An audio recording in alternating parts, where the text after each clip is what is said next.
tips and tricks for CP. Myself, Harshjuk, am CSE second year student. This session is really going to be very fruitful, where we will discuss some things which will really help to smoothen your CP journey. Let me share the agenda of this session with you all.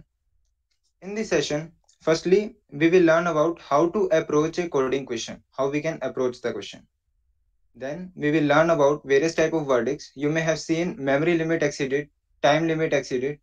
What are these verdicts and how we can deal with them? Then we will learn about how to avoid TLE. TLE means time limit exceeded. And then we will learn how to do optimization. If you submit a question solution on the Codeforces platform, you may have seen that you may get time limit exceeded. But after you optimize the same solution, then you get the accepted. That means your solution is being accepted and it is correct. After that, we will learn about fast input output. This is just a meme, like this is simple train, and then you add 2 lines of code and it becomes bullet train.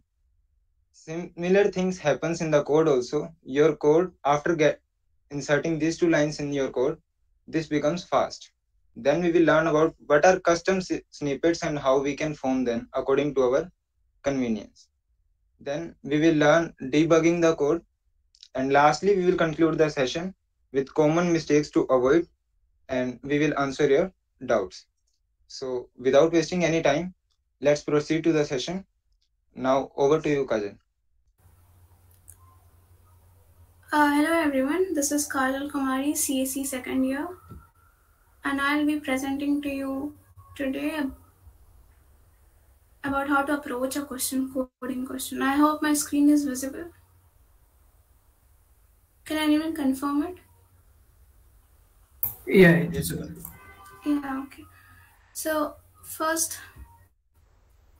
submitting your first code on CodeChef. You have learned all the basic syntax of C or C++, whatever your language is. You have learned C in, C out, while loop, for loop. These all basic things you have learned. But now how to get started into your competitive programming journey. So for that, we first need to know what the logistics of CP platforms is, right?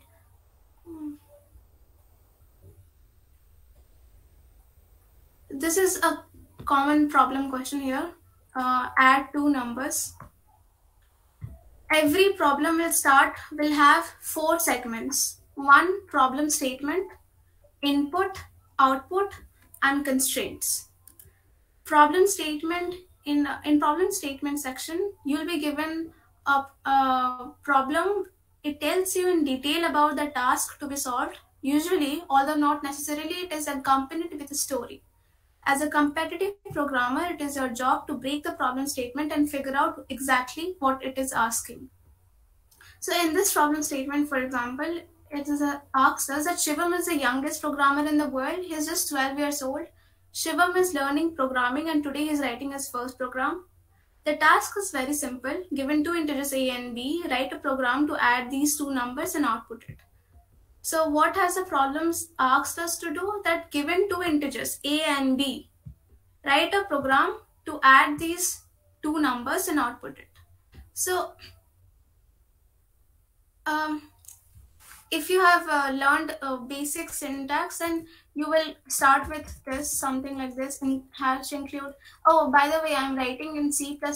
If anyone is not comfortable with C++, the language of C is also very similar to that. Just look at the logic. So this is the header file. In C, it is stdio.h, right? And C++ it is hash include iostream, and then this using name space standard.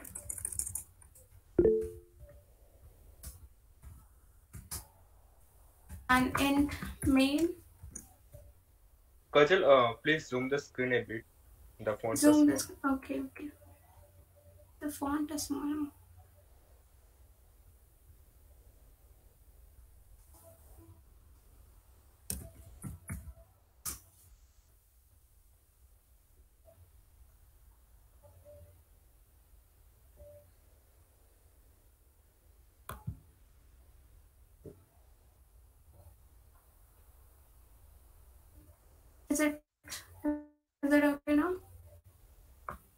Yeah, it's perfect. Yeah. So usually if you are given this question that you have been given two numbers and you'll have to add them and output the sum. So what will you do is declare two variables int a and b, and then you will print a statement like enter two numbers. Enter two numbers. But here in CP we don't do these stuff. We don't output such statements, unnecessary statements like enter two numbers, the output is. We just directly input the variables. Like instead of writing this, we will just take the input C in A and then B. That's all you have to do to take the input, right? And similarly for output, you don't have to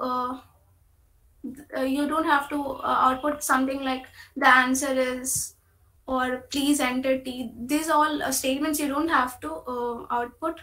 You just have to, whatever variable you want to output, just output that without writing any statements.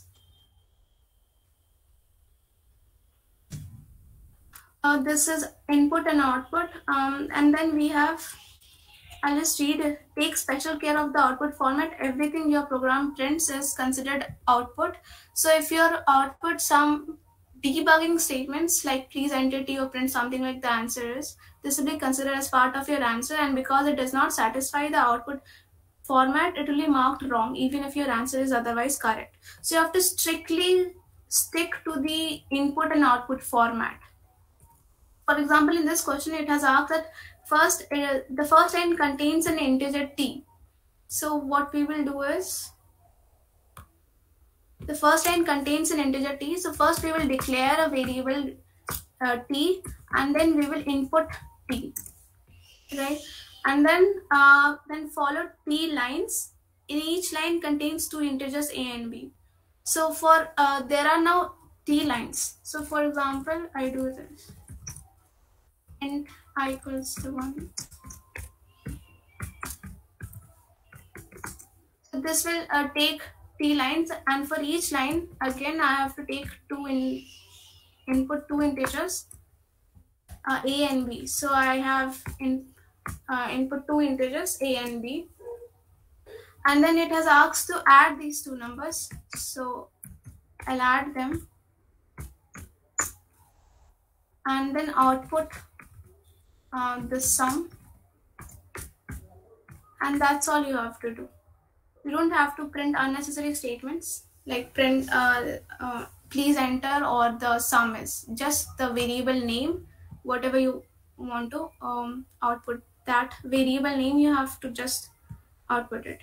Now one common mistake is we do while beginning is in the beginning process is that we store the results. For example, when I started my competitive programming journey, so I did not output the result simultaneously for each test case. I declared a variable like input array, and for each test case I'll input I'll store the result. So in array of I equals to sum, and then again and I'll then output all the results separately like this.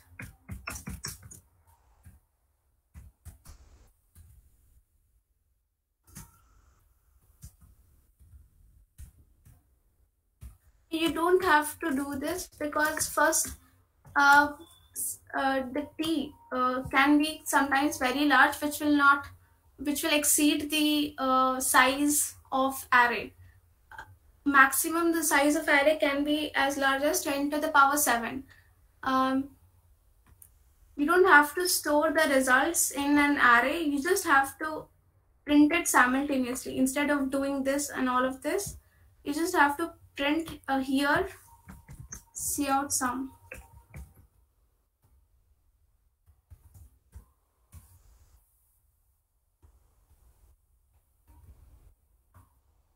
And that's all you have to do it. And I think this will be your first problem, and then you can submit it from here.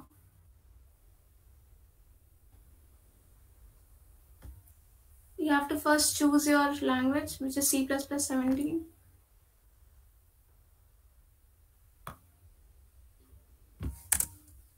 And copy paste your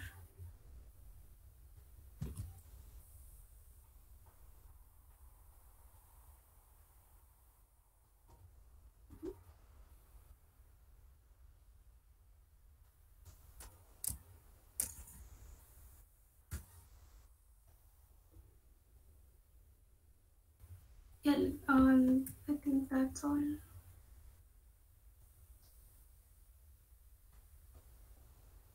Yeah, let's see, submit it.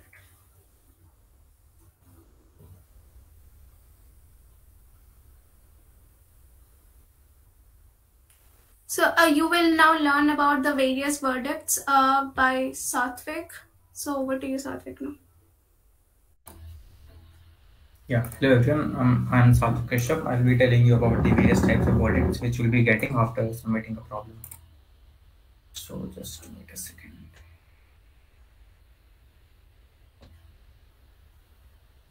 So is my screen visible? Yeah, it is. Yeah. So what is a verdict? So it's the result which you get after submitting a problem on any CP website like CodeForces or CodeChef, and we'll be just going through them very briefly and seeing what exactly we mean by them. So the first is accepted. So you can guess it.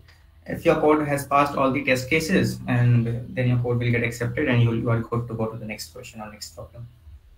So that's what we mean by AC and accepted. Second is wrong answer. So it occurs mainly due to two reasons. Either your logic is incorrect, that means the logic by which you have solved the question is incorrect. So you have a way to solve the question. Or there is also one more scenario that you are missing some corner cases. So what do I mean by corner cases is, like if you are given a question in which n ranges from 1 to 10 to the power 5. So you can check for n equal to 1 and n equal to 10 to the power 5 and see if you're getting a correct answer or not.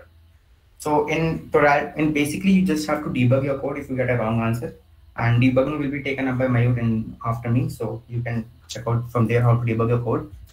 Or you have to change the logic of the code, and I mean you're solving with the incorrect logic, so you have to either change the logic also.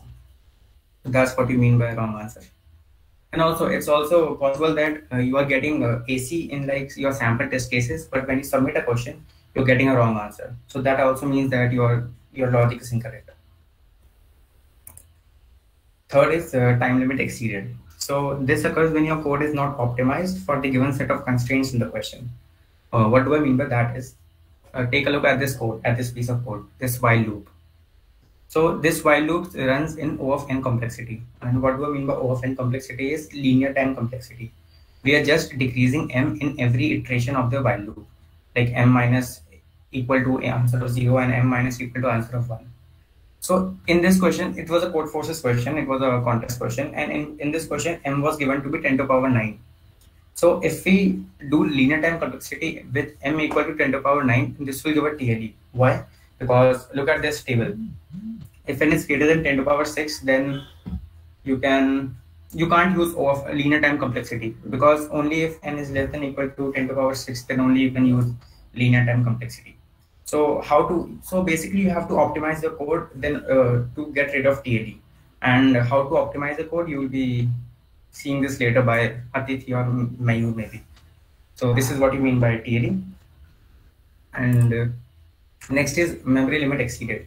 So it's a verdict that you will be getting, you will not be seeing it very frequently because it's not very frequent. So first of all, you can't define a global array of size greater than 10 to the power 9. 1e9 means 10 to the power 9.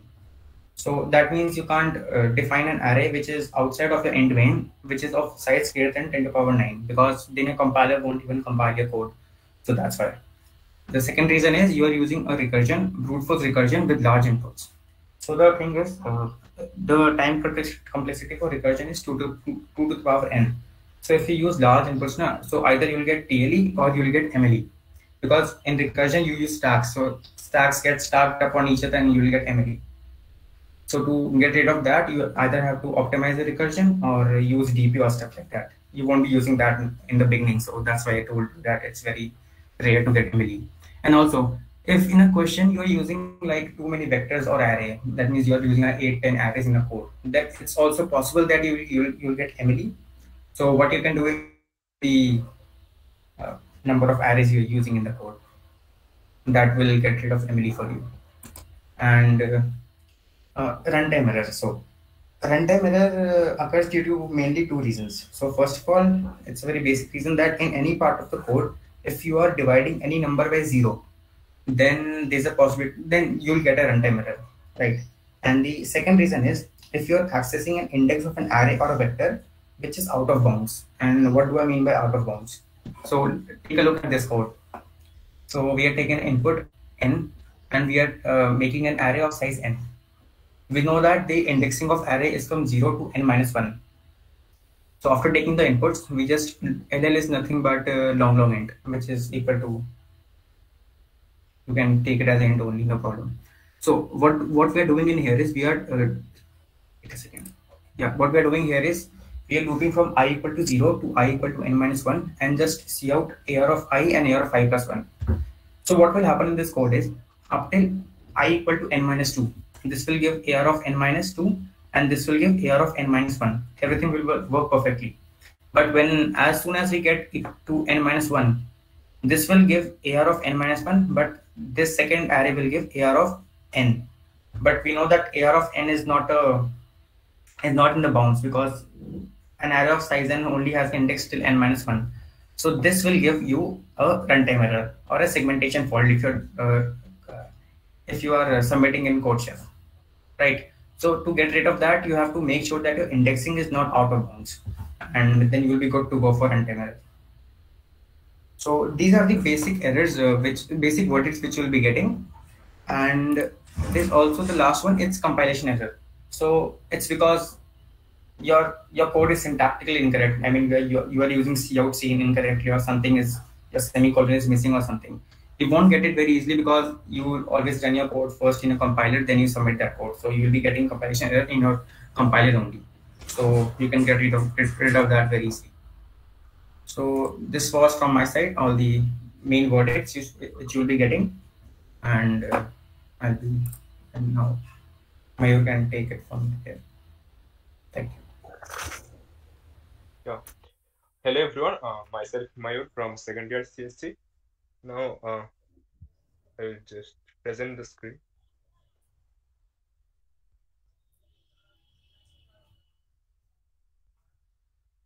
Is the screen visible? Yes, visible. All right.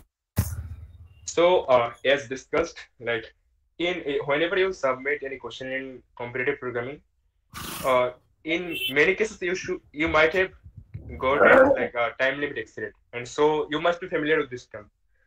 So whenever you ask anyone like how to solve time limit the TLE issues, what is the most common answer that you get?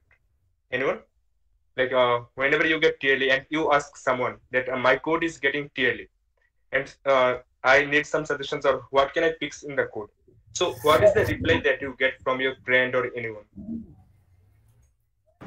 You have to optimize your code. They always tell this thing. Yeah, absolutely. That is the most common thing that we hear, like optimization. So this is also like in case of TLA, like your code works exactly fine for smaller inputs, but when it is about larger inputs, it just can't give the output in this given time frame. So the time gets exceeded, the time limit is exceeded, and so it occurs. And as you said, the most common solution that everyone gives is optimization, optimization, and optimization everywhere. So yeah, optimization. But what is it? Can anyone tell what is optimization? Anyone? Reducing complexity of program. Cool. That's a great answer. Basically, if we Google what is optimization, then we'll see that the text is not visible. Okay, if you Google optimization, you will see that like we have to optimize the resource. Like we have to optimize the thing so that it uses less resources. But in case of computer or in case of programming, what we do is we have to optimize code in such a way that it uses less time, memory, or computational power, right? This is the thing. Like it should use less time, memory, or computational power. I am not talking here about time complexity, space complexity, because many of you might be new to it. So I'm just telling that using less resources. That is the optimization. So we'll just explain this with the help of an example. Now, my first question is, write a program to calculate the sum of first n natural numbers. So I want to hear from any of all of you, like, what will be the approach or what will be the program that you will write for this question? It is a very simple question, so I expect an answer from everyone.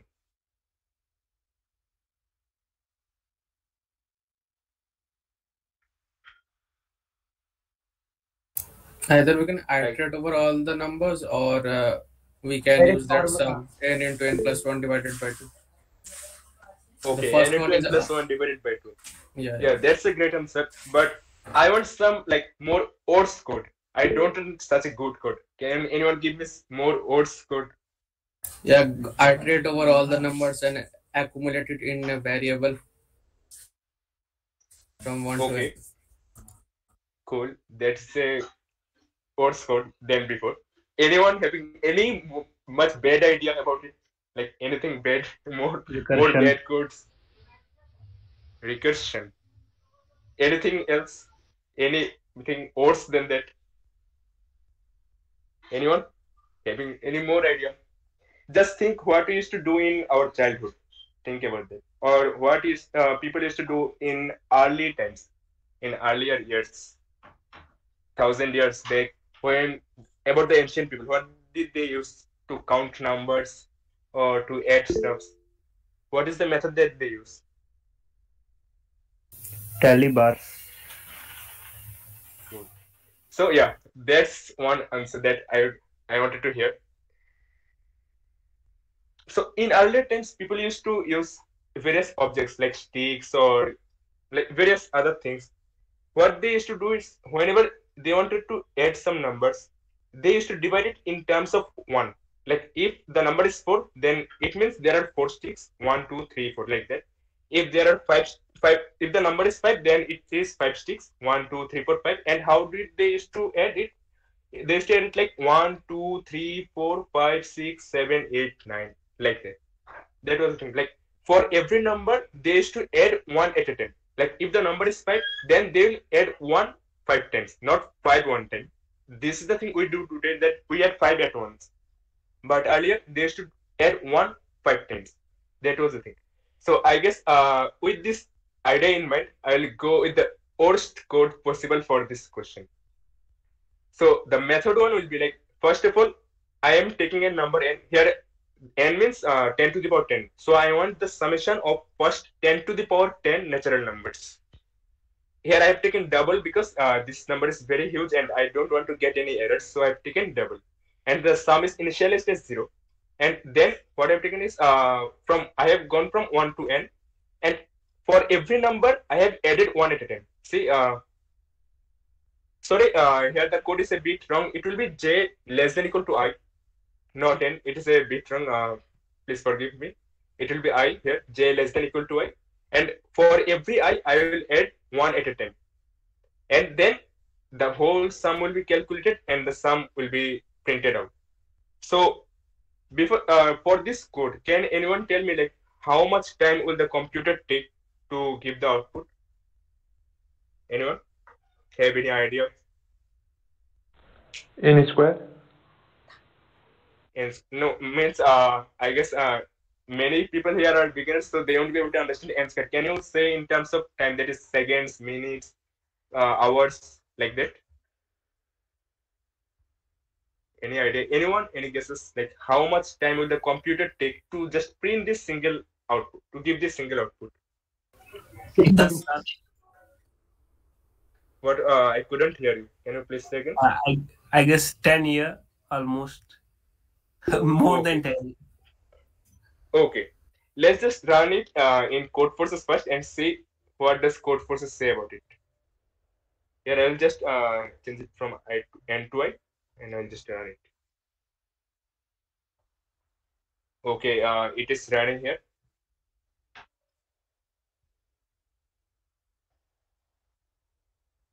Let's see how long does it take to give the output. Okay, so here I have gotten one error, that is invocation failed, time limit exceeded. Why? Because it has already used 15 seconds. 15,000 milliseconds means it has already used 15 seconds. And in code forces, if any question takes more than 15 seconds, then it stops directly, because they don't want their system to get hanged or something like that. They don't want any infinite loop to run in their system. So they just limits the code. Whenever any code takes greater than 15 seconds, then they just stop it. So yeah, from this I can understand that this code would surely take something more than 15 seconds. And someone has already said that it will take more than 10 years. Okay. So before that, I just want to give you a hint. The hint is that a computer can perform around 10 to the power 8 operations per second. Means if you give a computer to calculate something, then it can perform 10 to the power 8 operations. This is not something that is a perfect number. This is just a rough estimate. It can go around 10 to the power 9 also sometimes. It is just a random, means an average thing. So looking at this, can anyone now say like how much time will the computer take? Is it still greater than 10 years or more than that? Anyone? More than that. Okay, any idea what will be the value?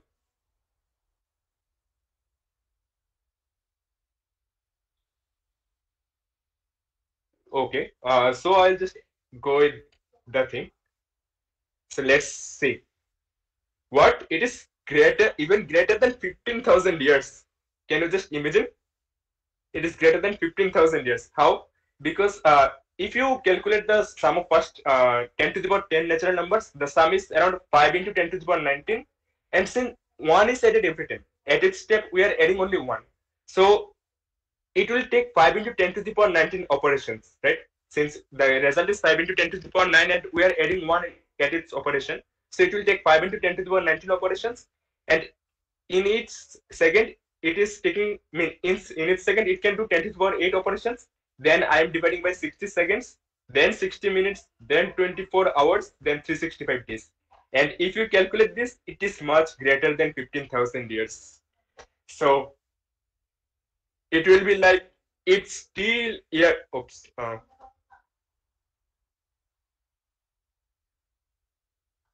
will be like it's still year 17,021 and you're still waiting for the output. You will take birth many times in that time period and still you will require more time to get the output. That is the thing.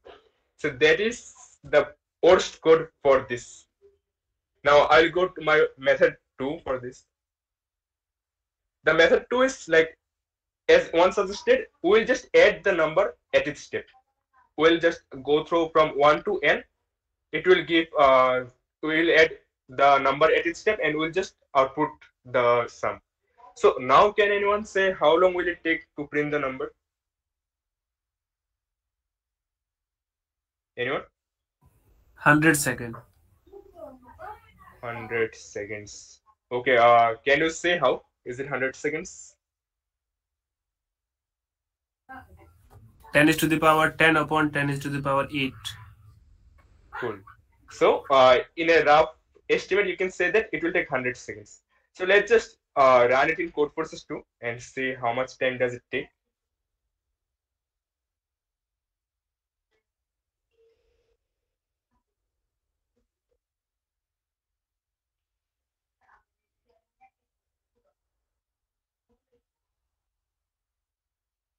Okay, here it is 11 seconds, more than 11 seconds, because as I said, the 10 to the power 8 is not a perfect number. It's a rough idea. It can do anything between 10 to the power 8 and 10 to the power 9, and code forces generally has a better computational power. The servers and code process has a better computational power. So yeah, it managed to solve the number in 11 seconds. So yeah, so I'll go with the answer is around 10 to 100 seconds. Now going to the best method possible for this, that is stated in the first response. So we can directly use the formula n into n plus 1 by 2, and that will give me the sum in one operation only. So now I hope everyone can tell me like how much time will it take. I guess everyone will be able to answer for it.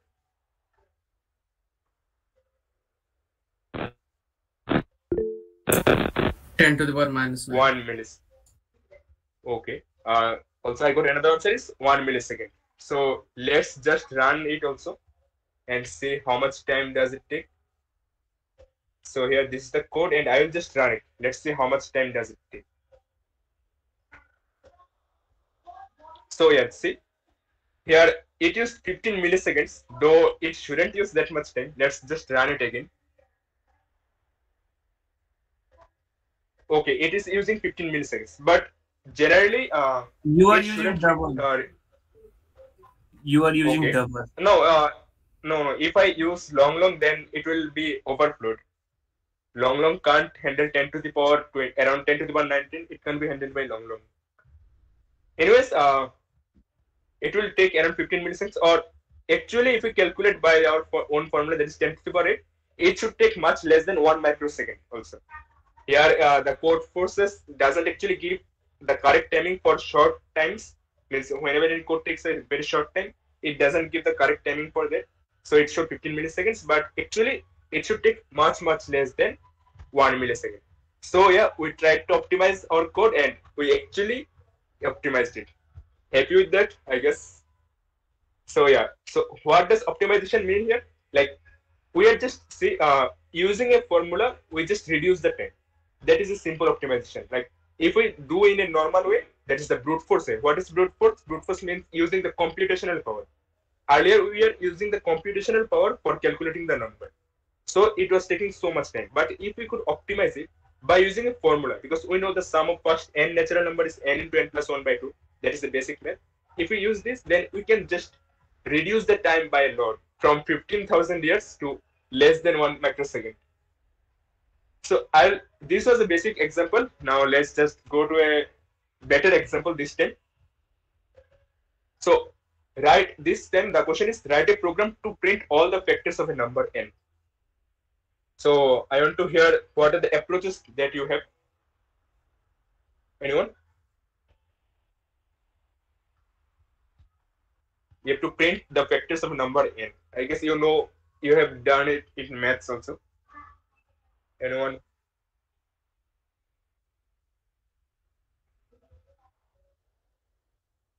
We will run a loop till the number n from 1 to n, and if we get number percentage by 2 percentage by I, means we'll iterate through 1 to n, and if we'll get number divided by I, that mod equals 0, so we'll say that it is a factor, and so we'll iterate. Okay, good.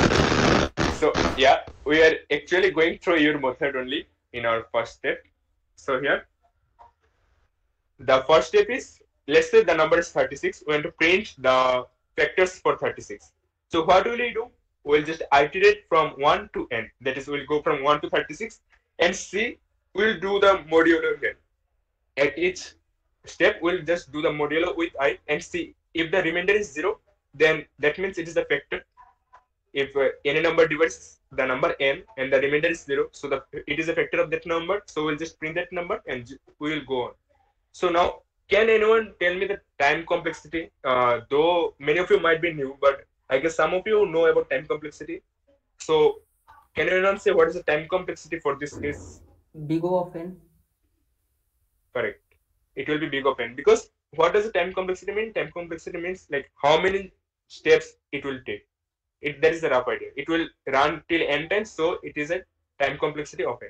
But do you have any idea to optimize it more? Any idea to optimize it more? We can only iterate through root in value, because any factor would be covered inside that root in value. Means Okay. we'll have to So iterate through one to root in. okay, cool. So that was the thing. For that, I'll just okay. Just a minute. I have to say one thing. Just a minute.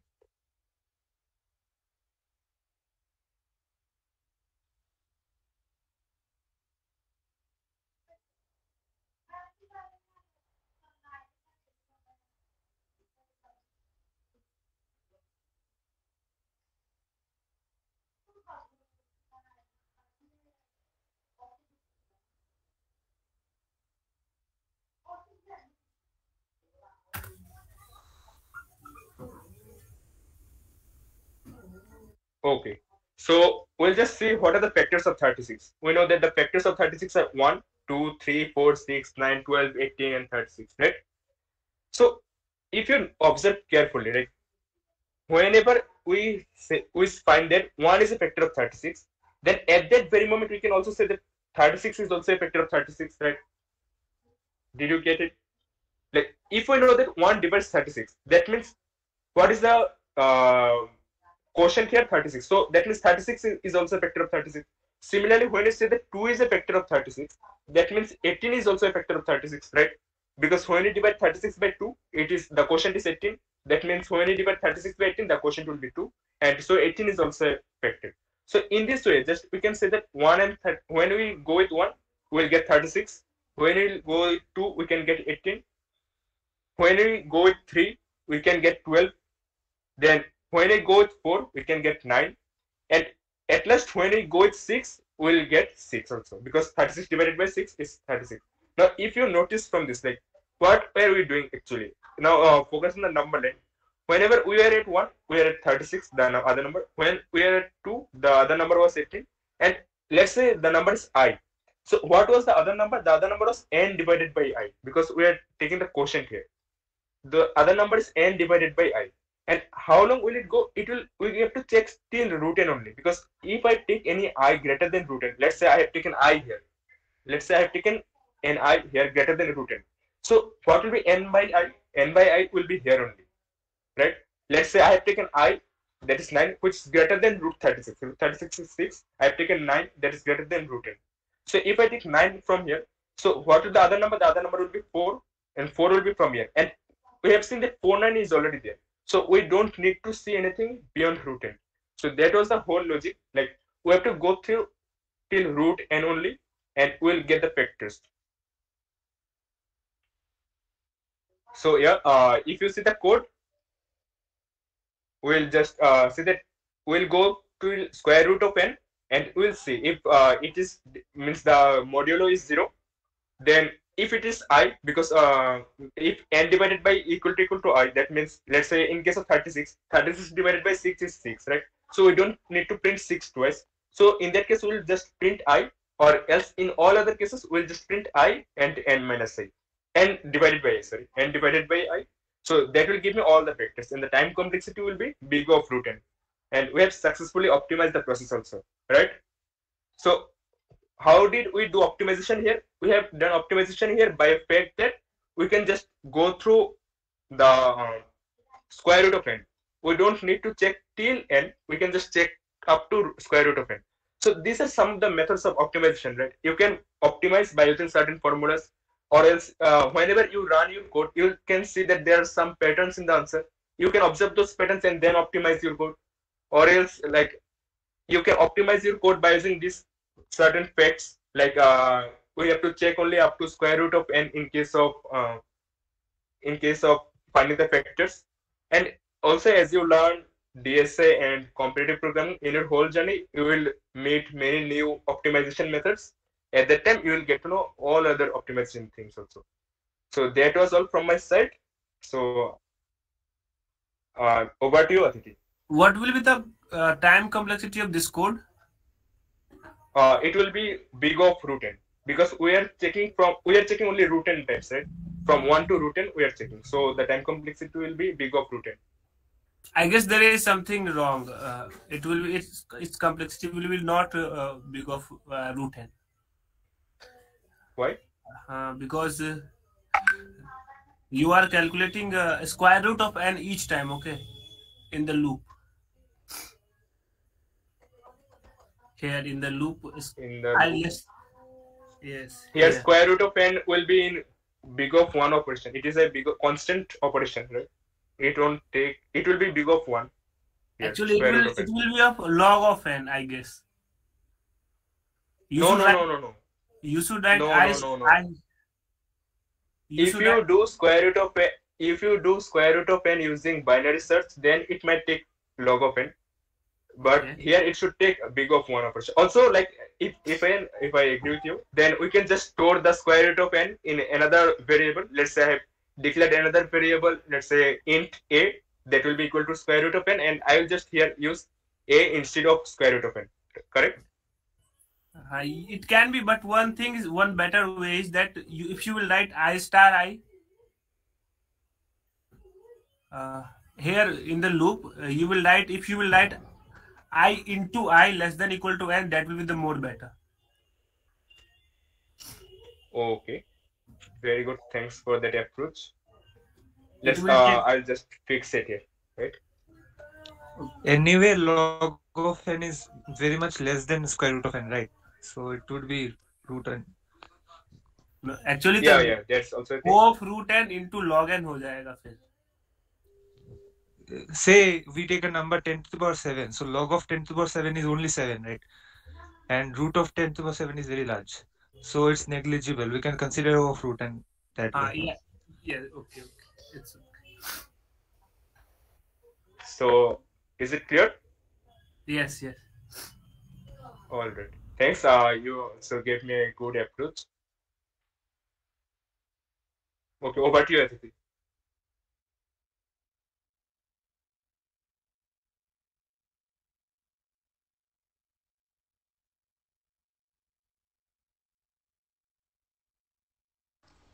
Hi everyone. Can someone confirm is my screen visible or not? Visible. Okay, fine. So I'll be talking about what is fast input output. Actually, fast input output is very important thing when you are into competitive programming. Yeah, and it is obviously said that you should always use fast input output whenever you take large input or output in any file. Okay, so I'll tell you why fast input output is important and how we can use it. So these two syntaxes which you are seeing at the above are the syntaxes used for fast input output, and this can significantly reduce the time complexity of a code. But why does this happen? Let me tell you. See, I'll just compare two codes. In the first code, I didn't use fast input output. For example, I'll show you the code which I didn't use fast input output. So this was the problem from code forces, and if I just write some solution for this code, just give me a moment and I will write the solution for this code. See, this is an accepted code and where I have used fast input output. Let me copy the code and okay. And I'll just comment the first line of the code. This was the line which was used for fast input output. Okay. If I comment the code and now I will try to submit this, let's see what happens.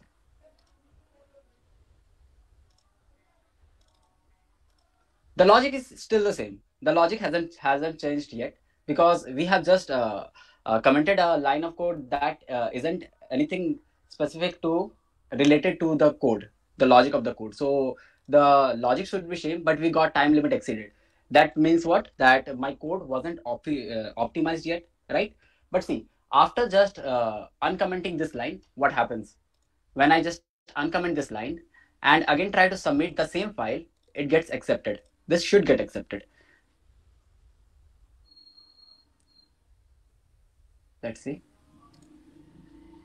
See, so earlier it was around more than 2 seconds and now it's less than even 1 second. So we have optimized our code just by using that line. So it's obviously always recommended to use the fast input output method. There are various methods by how you can optimize this and how you can use fast input output. Let me tell you. So as you saw that after using fast input output, our code got accepted, and the difference is huge, right? If you agree, the difference is huge, pretty huge. And I'm not going to bore you. You can just Google the theory behind it. There is something buffer states in C++ which just stores all the data that you input output, or you can just search geeks for geeks fast input output C++. You'll get an article. It is a really nice article. You should give a read about it. You can get the theory behind it, why this works. Okay. So there is something buffer system called, or also you can use C. You can write your code in C. In case if you write your code in C, you do not need to use this two line. Either if you're writing your code in C++ and if you use this two line, that means that your code is going to get optimized, or else you can also write your code in C. Okay, these are the two methods by you can do fast input output, and it is recommended in this. Similarly, we have similar functions in Java and other languages. Not all languages, but popular languages like Java, when you have buffer state and you need to flush always, something like that. But majority of the people in competitive programming since use C++, so we will stick to C++ right now. Cool. Okay. So if you have any questions, you can ask till now. If you have any questions, you can just unmute yourself and ask.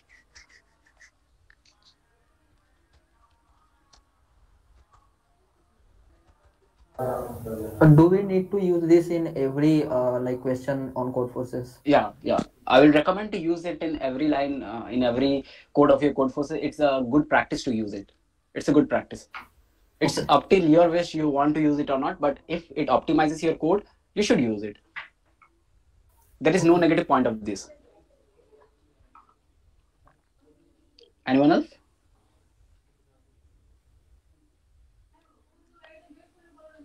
Okay, so let's get to the different topic. Now the next topic. Our next topic is what are snippets. It's really important. Snippets are really important in competitive programming. So snippets are useful for the lazy people like me and you. We all are lazy, we know, and we love snippets. Okay, so what is snippet? If you are using competitive programming, if you are new to competitive programming, you have seen that many people use a lot of code in their coding. Just for example, whenever I code, I have a snippet like this. Okay, so it gives me a boilerplate kind of things, which has a lot of things like that from early on, so that I can just write my logic here and just submit my code in Codeforces or CodeChef, wherever I like, right? Did you get? Are you getting my point? What I'm trying to say? So how to make this and why is it helpful? First of all, it saves your time. It saves you a lot of time, because all the time you will write like this: has include bit / std++.h, and then int using namespace std int main. All the time you will write this. Okay, integer t scene t while t minus minus. So instead of that, you can have your own snippet like whatever you use in your regular code, and use it every time you code. You do not need to use it again and again. So I'll tell you now how you can make your own custom snippets, and which you can use later on to write your code faster, and it looks cool, by the way. Okay. So it helps us in writing code faster. As you can see that if I have to write one description of it, one tab trigger, and all the boilerplate gets loaded. Okay. So see, I have two examples here. In the first example, I'm not using any snippets, and in the second example, I'm using snippet. Both the code does the same work, right? For example, I have done a vector int v of n. It will be size of n, and then I will v in it. Like we have seen in C++ and C++. I have just created my own snippet which does v in. Which means that I will input in the vector. And like we have c out in C++, I have v out. I have made a custom snippet which does v out. So what do you think? Which code looks better, and what code you will try to use in your day-to-day CP journey? Hello. Second one, obviously. Second one, obviously. Yeah, second one looks way cleaner, and it's really faster to type only just 3 lines of code instead of 8 to 9 lines of code, right? So I'll tell you how you can make your own custom snippets, right? To make your own custom snippet, just I'll assume that you all are familiar with VS Code or Sublime Text. Is there anyone who doesn't use VS Code or Sublime Text? I will recommend you to use either one of the two, because these two code editors gives you a lot of flexibility in your code, and you get a lot of extensions to enhance your coding journey. Okay, So I'll just open basic snippet. Okay. So first of all, you need to write a snippet of your own, what you want to use in your snippet or what you don't want to use. This is the most useful line that you will always use.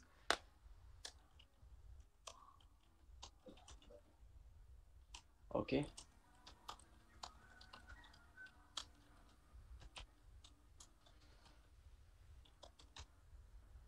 Okay, this is the basic functionality. Then I will just copy the fast input output method, because fast input output is very much important. You need to use this in every code. I will recommend you to use this in every code. Just put this 2 lines inside your code, and this will significantly reduce the time complexity of your code. Okay, so we have done this, and we can also use 2-3. There are some predefined. There are some functions in C++ that you can make shortcuts for any words. For example, you can see that I have created here like hash define int64t as int, or hash define vi as vector of int. Instead of writing vector of int, I can always write vi, that means vector of int. Or I can, instead of writing vector of pair of int command, I just write vii. This when compiling the code, this vii will get transformed to vector of pair of int command, right? So I can just use this like hash define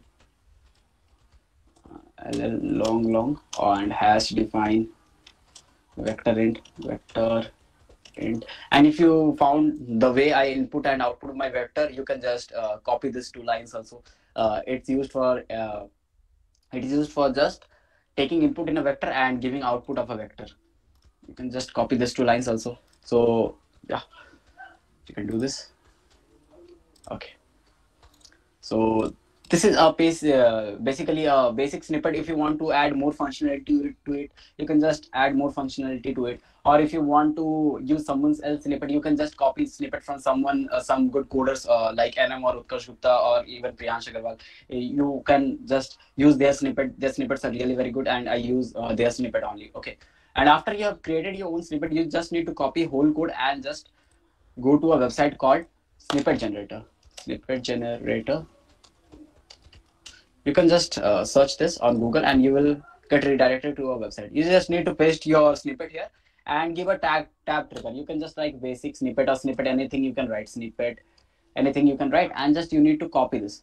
Just copy the whole code here from this side, and just come to here, go to files, go to preferences, go to user snippets, and then create new global snippet. Okay, just give write anything, the name of the snippet which you want to give, and just remove this and add this here. So now whenever you will create new file, just like let me create new file, control save, new file .cpp. Whenever you create a new file, you just can write snippet here, and you will get a boilerplate ready. You do not have to write it always, right? So this will reduce the efficiency of your code. You can give more time to your logic instead of writing that boilerplate again and again. I think this was helpful for you if you are new to competitive programming, or if you have been doing competitive programming. I think you should have known this, right? So this was it for now. And of course, we are lazy, and that's the reason we use snippet. So thank you. This was all from my side. Hand back to you, Mayur. You can carry on from now. Okay, before that, I have a question. Like, why do you use a backslash after hash define in your code?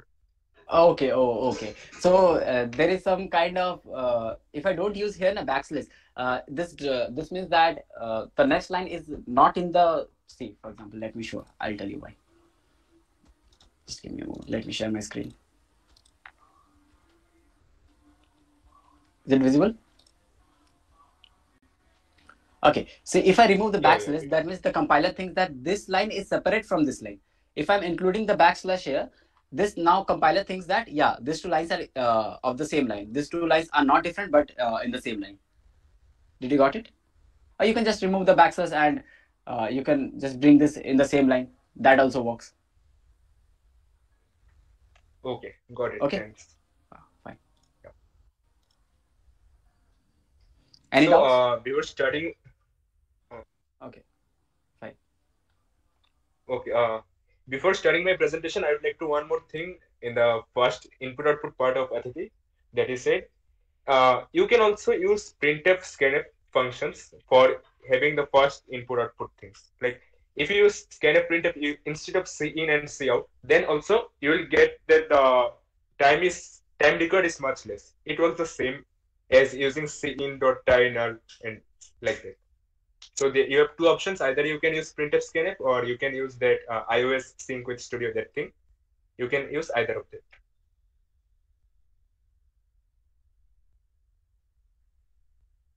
Okay, so is my screen visible?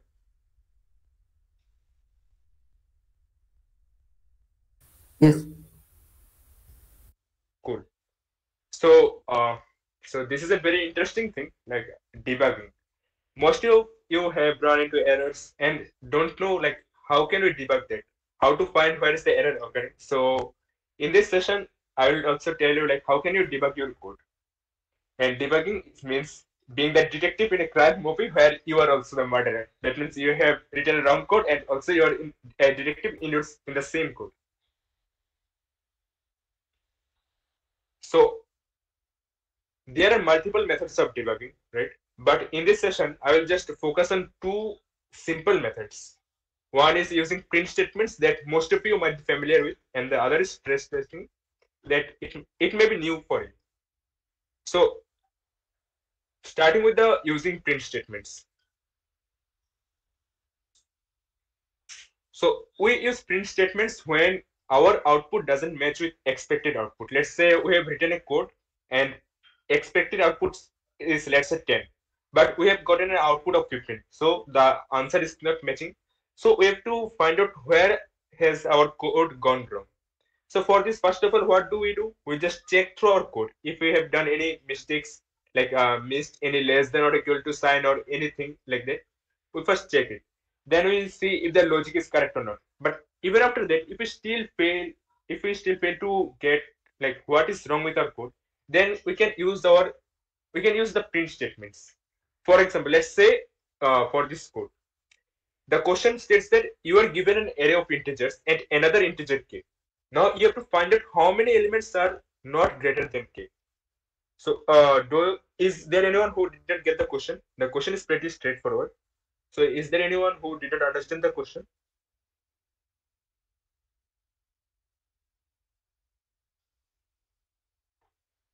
Okay, so I guess everyone understood it. So for this, like, let's say the array size is 8, the value of k is 43, and we just had we'll store the result in count, right? So for what will we do? Like for this, we also have the array. The array is 24, 46, 23, 49, 43, 54, 19, and 17. So see, the question states that find out how many elements are not greater than k. That means we have to find out how many elements are there that are less than or equal to k. So if you say 24 is less than 43, so we have got one element. 46 is greater than 43, so we won't take that. 23 is less than 43, we'll take that. 49 is not less than 43, we won't take that. 43 is equal to 43, so we'll take that again. 54 is greater. 19 is again less, so we'll take that. And 72 is greater again. So in total, we got 4 elements, right? We got 4 elements that are not greater than k. So we just ran a loop here. For int I equal to 0, I less than n, I plus plus. If array of I is less than equal to k, then we just incremented count. And at last, we just printed the value of count. So our expected output was 4.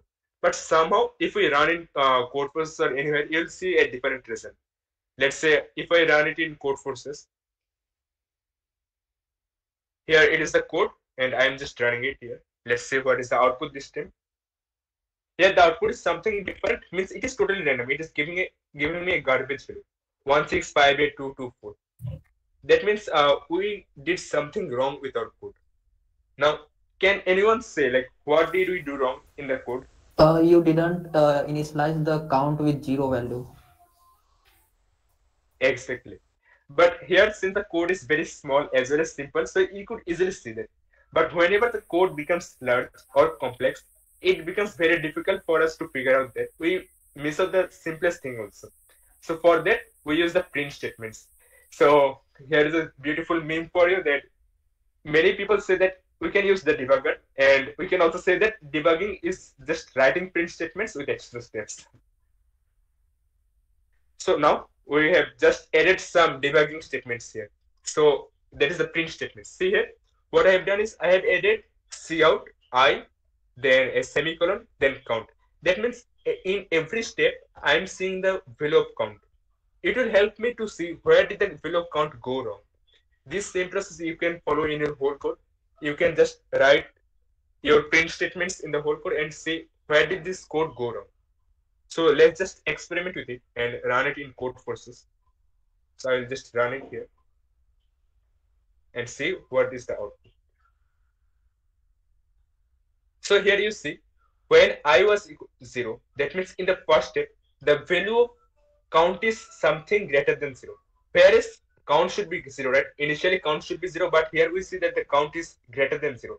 So from this statement only, we can very well understand that we missed here initializing count to 0, right? So from these print statements, we can say that what mistakes we have done in the code and how to rectify them. So that was a simple method of using print statements to debug the code, and you can use the same method in the code. So that was for this method. So I'll go to the next method quickly. The next method is stress testing. Now we used print statements when we know that this should be the expected answer and our answer didn't match with it. That is, we know the case where our code failed, right? Suppose we have the array and we knew that the answer should be 4. In this case, the answer should be 4, but the answer was something different. That is, we know the case. But we use stress testing when we don't know the case where our code fails. Let's say you have written your code perfectly. But there is some edge case. There is some edge case. Let's say for the smallest value of in the array or something like that. There's an edge case where the code doesn't work perfectly. You have to take care of that separately, right? So if for some edge case your code fails, so you can't say directly without knowing what is the edge case, right? You have to first figure out what is the edge case.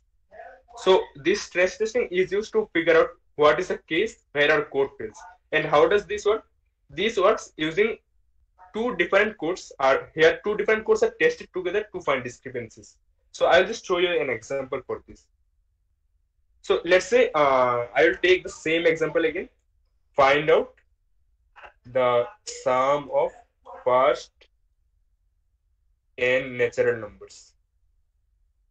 I'll use the same question here so that you can understand easily. So what do we do? Let's say I have the integer is LLN equal to, let's say, okay, I will just take it as input, C in N. Then I will call a function here, let's say cout solve N. Here the function will give me the value of the sum of first n natural numbers. So it will be LL solve. I hope you know how we used LL, because LL here I have defined LL as long int. Aditya has already discussed, like we can use define to rename something or to use a shortcut here. So here we can just return n into n plus 1 by 2, right? So now, do you think the code is correct or the code is wrong?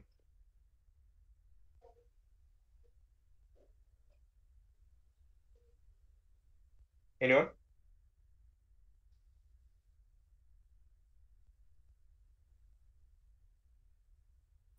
So okay, the function let's will be just take returning an integer, right?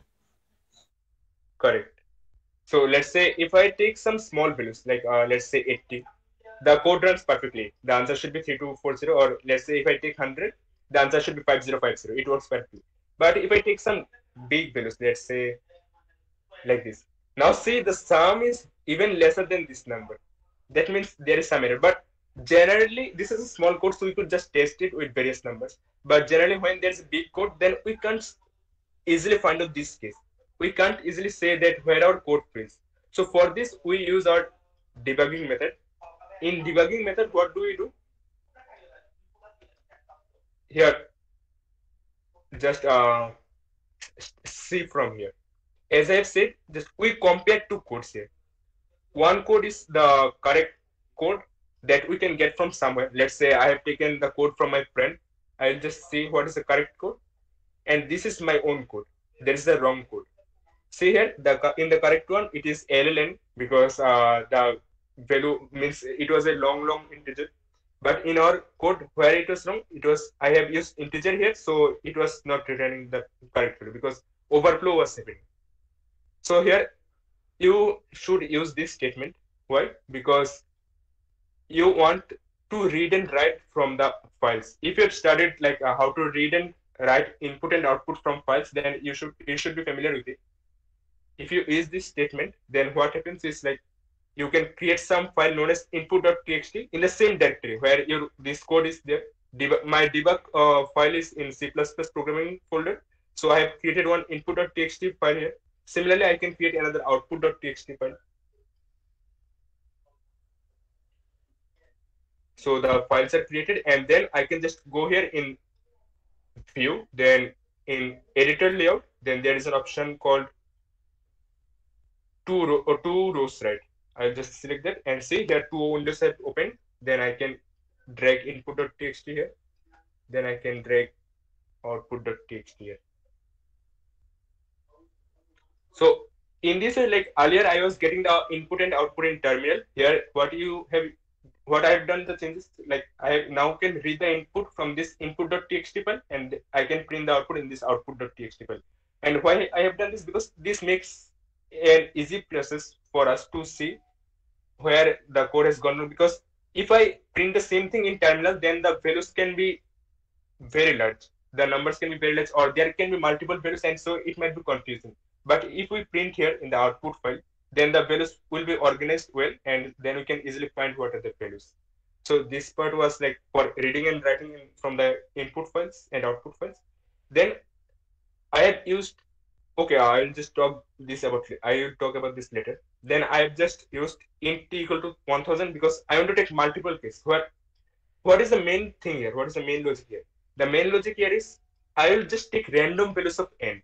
I will just take random values of n. Earlier, what I was doing, I was taking some selected values that I made in my own mind or I've seen in the question. I was checking with those values.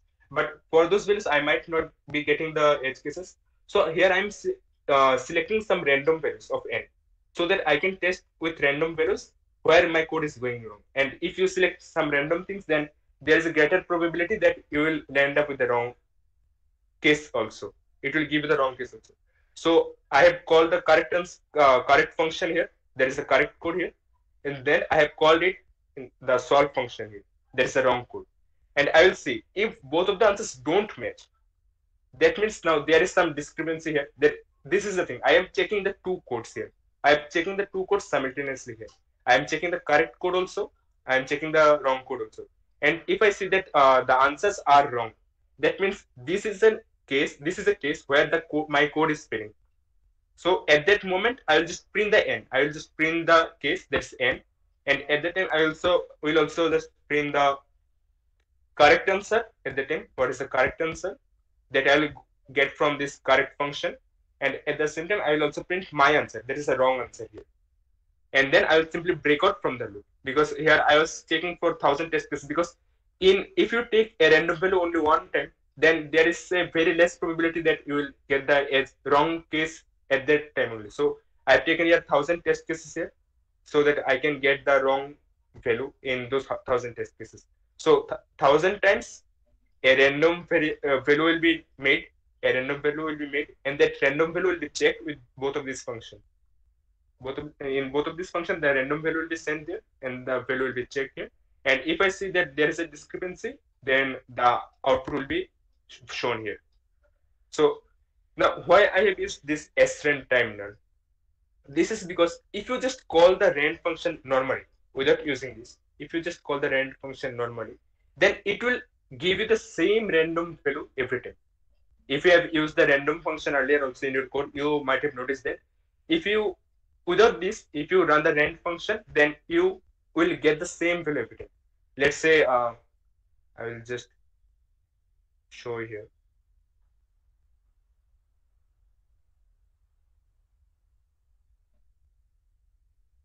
let's say here I'll just see out rend modulo 100. That means I need values from 0 to 99. Here modulo 100 means here rand function will generate a random number, and modulo 100 means the number will be divided by 100 and the remainder will be printed. So here, what is the significance of modulo 100? It means that I will get a number. I will always get a number between 0 to 99, because if I modulo something by 100, then the result will always be between 0 to 99. And I will just say what is the value. Let's say I will check for first 10 times. Okay, here the random function is giving different values, but it's not always correct. But let's say I'll just run the code again. Now see, in earlier case also it was 7, 49, 73, 58, 30 and so on. In this case also 7, 49, 73, 58, 30 and so on. That means if I just normally use the rand function, then it will give me the same random value every time. So what we have to do, we'll just use this srand, this statement sn. This will ensure that the value is different every time. So now I'll just run this code and see where does the code fail. And you can easily see here. Okay, see here. The edge case is displayed here. For when n is equal to this, the correct answer is this, and the wrong answer is this. That is my answer is this. So for this test case, my code is failing. So when you get to know about the test case, then you can think like why my code is failing in this test case. Then you will check your code. Let's say this is your code. Then you can check your code. Why my code is failing for this test case. Then you might observe that here I've taken integer, whereas I should take long. So that's how you have to debug your code. So that was a short intro about stress testing. You will also get to know more about stress testing from this video by Striver. You can just search in the YouTube also. If you search a session on debugging by Striver, then you will get it. Or else the PPT will be shared with you also. You can directly click from it here. And also you can see that I have used a snippet here. Because I don't want to write such long code for debugging every time. See here, I have written a small snippet here. So you can get the snippet by clicking here. If you click here, the snippet will be opened. You can just copy and paste from here. So that was all about stress testing and debugging in short. So anyone has any doubt? Anyone is having any doubt?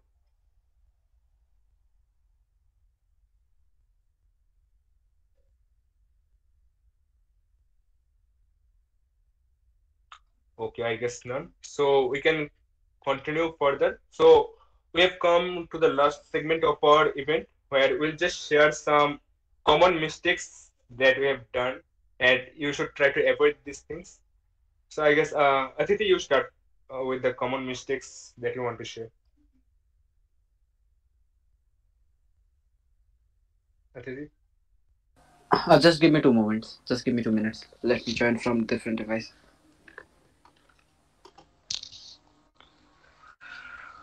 Okay.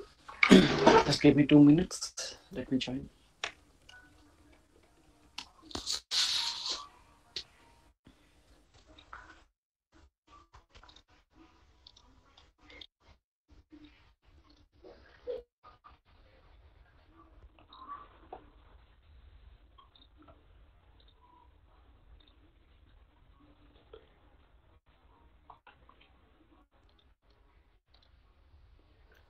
Okay, by that time, should I continue? Yeah, why not? Yeah, sure. So, whenever you ask some advice from anyone, then he or she may say that practice questions, and more questions you practice, the more you better you become. But what I can advise you is that while practicing, just practice the questions which are slightly above your level. Don't practice too easy questions, and don't practice too hard questions, because if you practice too hard question, this will be just waste of time. So just practice those questions which are slightly above your level. How you can know the questions which are slightly above your level? You can start from code forces. I can share your screen, and then I will tell how you can practice.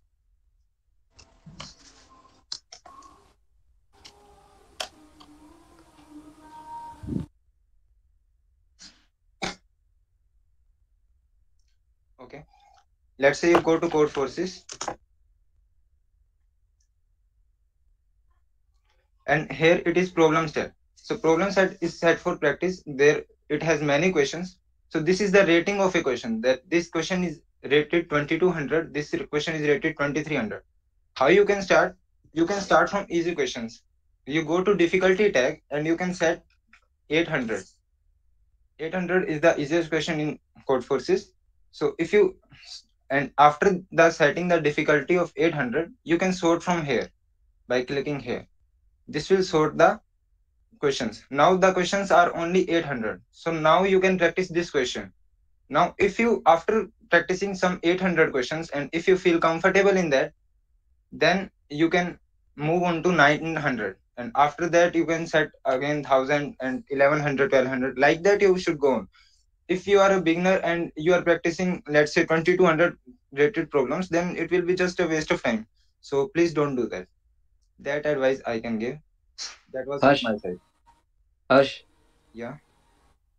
can you show them NITA CP website? We have A2OJ there. That might be helpful for them.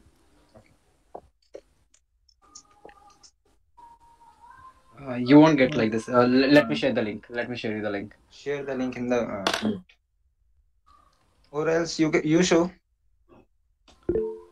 Okay.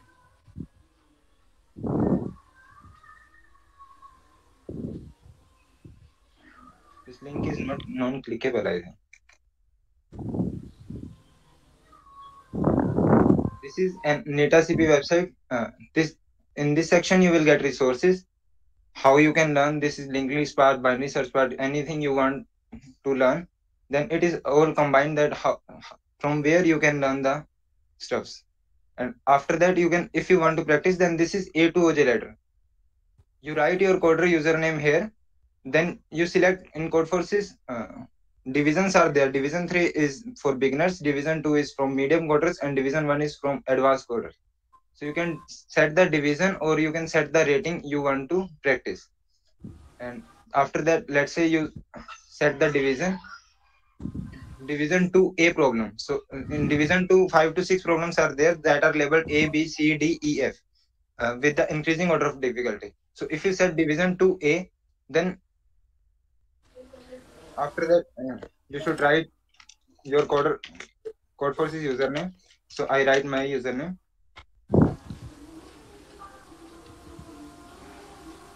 and then if you click view ladder, you will get a list of questions that you can solve. Now clicking each question, then you can solve, and after that you can come back to the ladder, and this is the same question we got from there, right? So after clicking that question you can solve, and if you solve that, then you can come back again to the ladder, and then you can solve another question, and here you can track your progress. This question is solved or not. This after solving some question, you will get that these questions are solved and these questions are not solved. Okay. Yeah. So that's it from my side. Yeah. Am I audible? Yes. Yes. Okay. So when I talk to my friends about CP, and when they do some silly mistakes, and it's always that they use int instead of long. Maybe whenever you have also gone through, if you are doing CP for a long time, you have. I can be pretty much sure that you have done this mistake using long instead, using int instead of long, haven't you? Right. So I'll suggest you to use this line of code in every line of code. I'll suggest you to do this. It's up to your choice that if you want to use it or not. You can just define your int as int 6040. This will always make your int as long, and just int here, and just change here int main to signed main. Okay, so this will be perfectly okay for your code, and you do not need to use always long. You can just forget about long, and you can use int everywhere. So this was a trick that I would like to suggest everyone to use.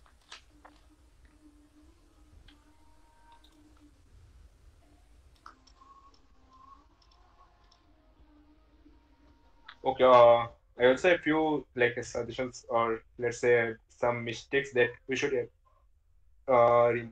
not do. The first suggestion will be like we should always prioritize accuracy over speed. Once my speed is generally a bit slow than others as compared to others. So once what did I do? Like I tried to speed up my process. At that time, I was giving a contest in the first question only. I just saw the question I didn't even read it properly. I didn't see the example because at the time I just wanted to do it very fast. At the time, what mistake I've done is like I haven't even read the question properly, and so I misunderstood the question. I wrote a very totally wrong code. I didn't even see the examples, so I wrote a totally wrong code. I submitted it and got a wrong answer, and thus I got a penalty also. And so the first advice will be like you should always like prioritize accuracy over speed. You should see the question properly. You should see that you don't get a wrong answer. Speed is the second thing. If you can submit a correct answer properly, then your rank will be always above others for sure.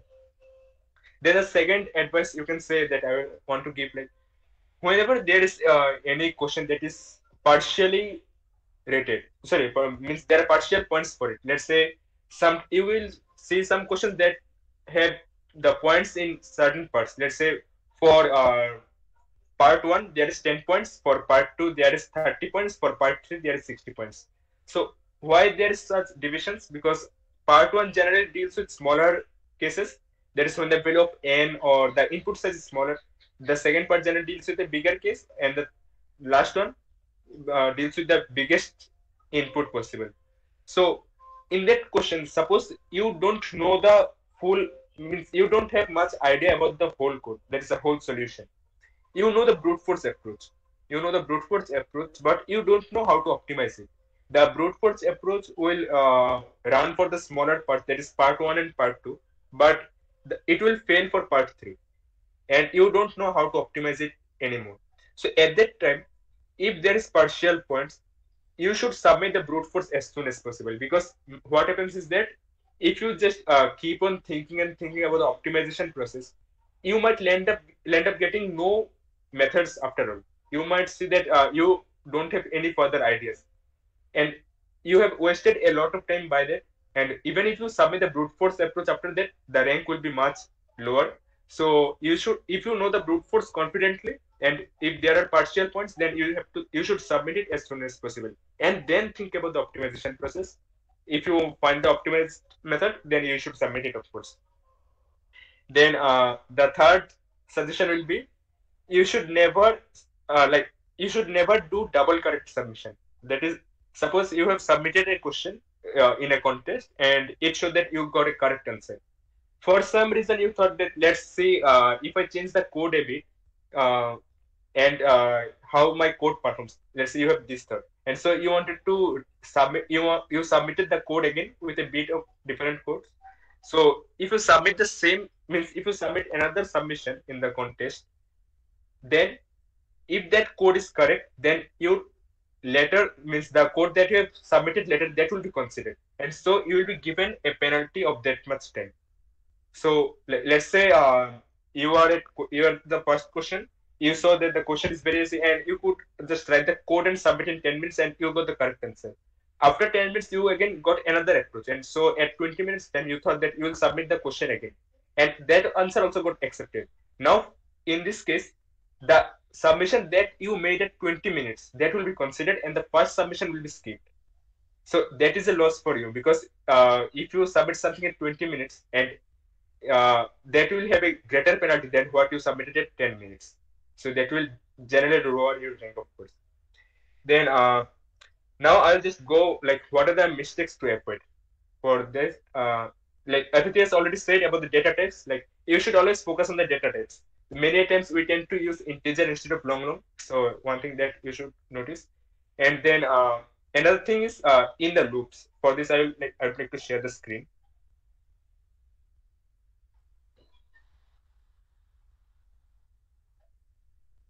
I guess the screen is visible. So let's say it is a random code here. It is a random code. There are two nested loops here. One is for int I equal to 0 to I less than n, and the other is for int j equal to I plus 1 to j less than n.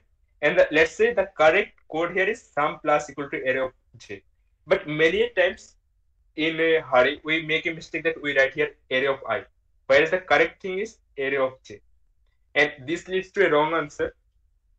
It will should give you a wrong answer. So you should check out, like in case of nested loops, whether you have used the wrong variable name or not. That is the thing you should focus. So that is a important because I have made the same mistake many times, and so I have gotten lots of penalties for this. So I will advise you to not do this. And then the next thing is like whenever you are writing any formula that involves addition, subtraction, multiplication, division, or especially that involves modulo, you should check the braces. Like in case of multiple operators, we generally use braces to cover them. But many times, since there can be many braces together, so we tend to misplace some brackets or forget to use a pair of braces. So you should carefully check like whether we use the proper braces or whether we have used the braces in the correct position or not. That is one thing. And another thing, like I would like to say about some runtime errors is Satyuk has already told about like division by zero. Whenever you get runtime error, you should always see whether in some part of your code whether you have divided by zero or not. And another case where you can get runtime error is like suppose you have declared a vector and let's say a vector of size 10. So now you want to run a loop for 10 times. So in the loop, if you write for int I equal to 0, I less than vector dot size. If you write in this method, then you might end up getting a runtime error. I don't know yet why this happened. I still didn't get the answer for this. But I have noticed that if I write vector dot size, I will show you in the code so that it becomes clear.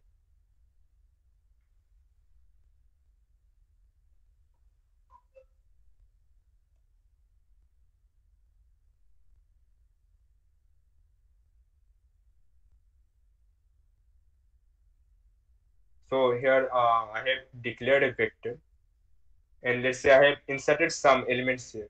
V dot push back 1.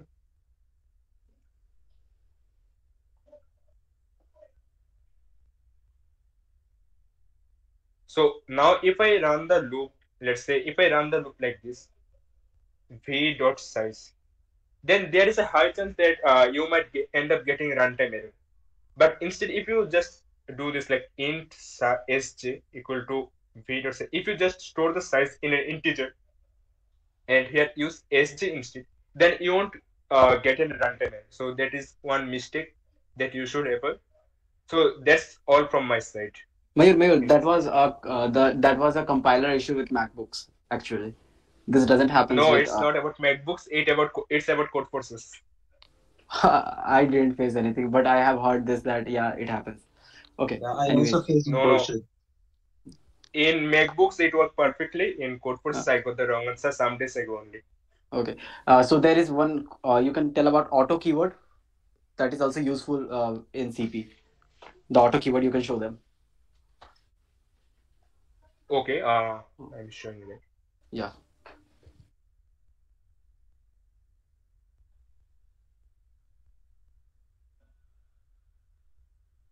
So in many times, like let's say if you did first of all, let me include the set file, set error file. Let's say if you have declared a set here and you have just inserted some elements.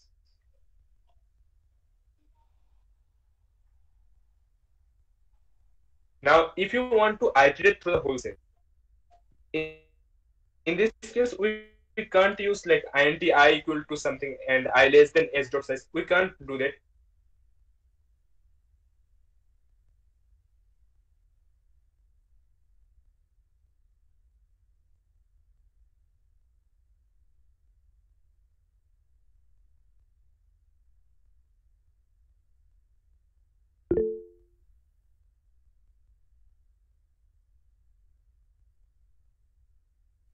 S dot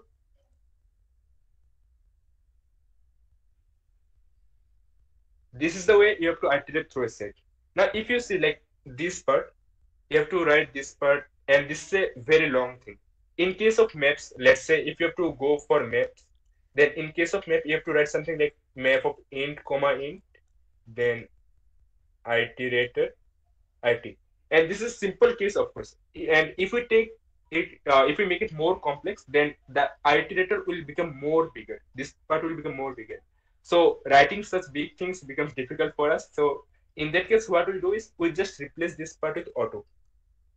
Now the auto keyword directly directly typecast the data type of I as the iterative. That is the function of for loop. Like if you don't explicitly mention here the type, that is, if you don't explicitly mention the type here as like this, if you don't explicitly mention the type here, then auto can directly typecast the data type of I as the same thing. That is the function of auto. I guess that is, Yeah, let me add 1 2 points here. Just give me a moment. Is my screen visible? Yes, yes. So for iterating, you can just also use like this for auto x in st, like where my st is set. Okay, you do not need to write st begin st. Yeah, you can write, but that does the same thing. If you can write is as small as this. Okay, this was the first point which I wanted to add, and the second point. Can I ask you what is the time complexity of a map and in comparison to unordered map? Can someone say me of insertion and deletion or for checking the values? What is the time complexity of map and unordered map? Can someone say?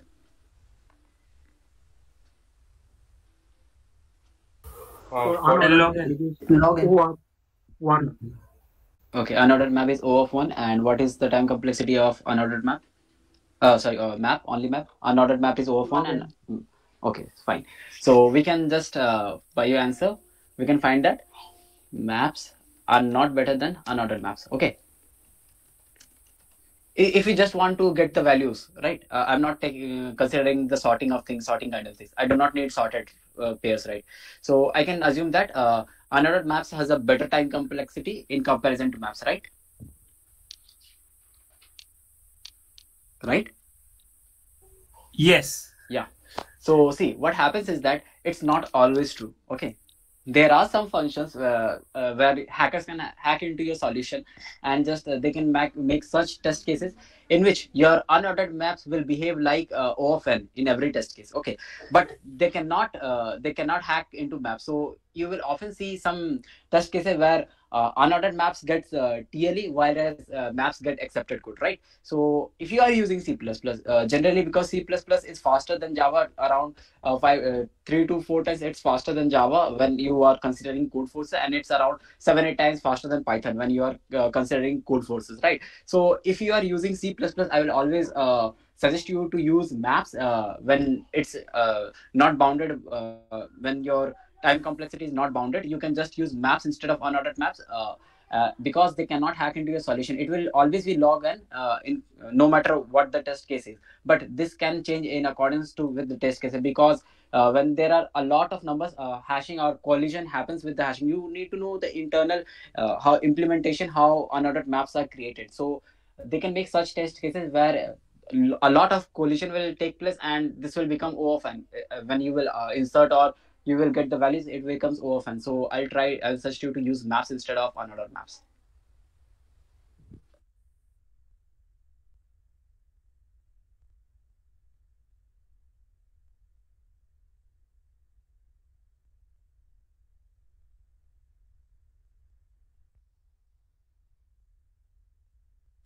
Yeah, that was why from my side. Okay, anyone wants to add any more points to this? Anyone has anything from their experience?